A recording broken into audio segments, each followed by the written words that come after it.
I became bilingual, so I understood what people were saying behind our backs when we walked behind the supermarket.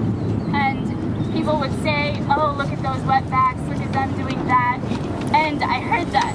I could understand that.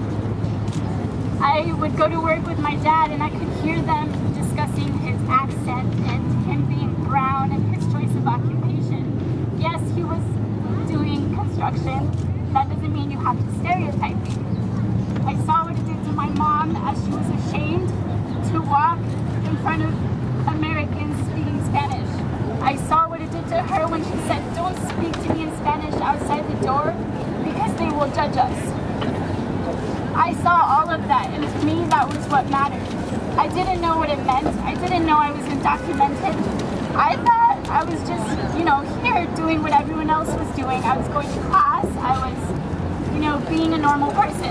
It wasn't until around middle school that I started understanding what it meant when people started doing a day without a Mexican rallies and things like that. And my parents had always told me, don't tell anyone that you're born in Mexico. Tell them you were just, born here in the U.S. So that's what I did. I would be like, oh yeah, I was just born here, that's, just like you. That's how you know you're fucking good. And then people started doing this thing, day without a Mexican, and I was like, oh wait, that includes me too, right? And I didn't get it. I was like, why is this suddenly so political? Why are people attacking me for the color of my skin? What does this mean?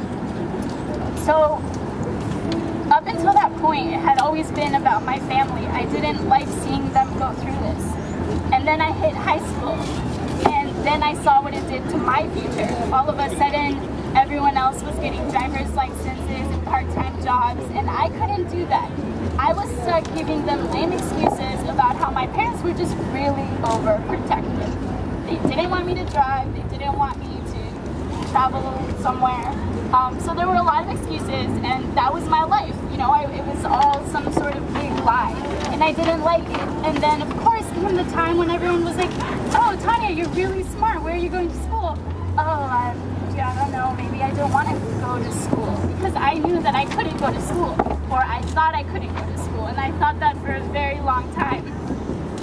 I finally realized that I needed to get some support. I told my teachers in high school, and together with the entire administration, it took literally the entire administration in my high school to send emails, to research, to make calls, to figure out what I could do with my life.